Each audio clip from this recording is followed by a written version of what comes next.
Ngibingelele ngiphinde ngilamukela nonke abathandi bomculo maskandi kule channel ke nilethela indaba zamaskandi ifika ngasoke isikhathi ukhuzani ke ubonge lapha ke abalandeli bakhe ngabakwenze kuye njengoba ke kusaqhubeka ke uvoto ke lengoma ke ezohlanganisa unyaka.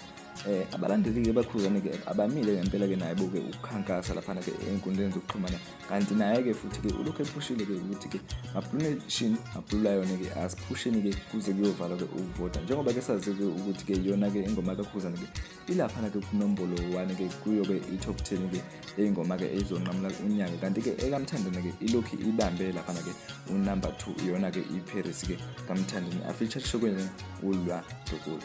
Waphinde ke wabe sefisela ke wonke ke umuntu ke uChristmas ke omuhle ke mbukele ke namhlanje ke bezinga ke ebengulethele zona ke ngiyabingelela eNingizimu Afrika yonke la kufinyelela khona lo mbongiso.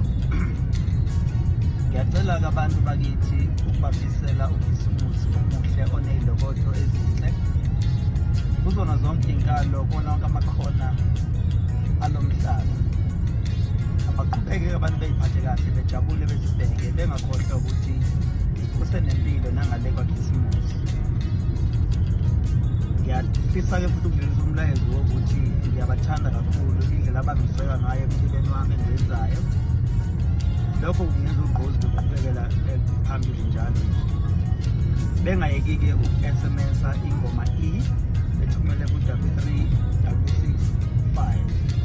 Ngiyabathanda kakhulu sengathi uNkulunkulu angabahlenga abaphephise engozini abamvikele nasey'theni zabo. Ngiyabonga.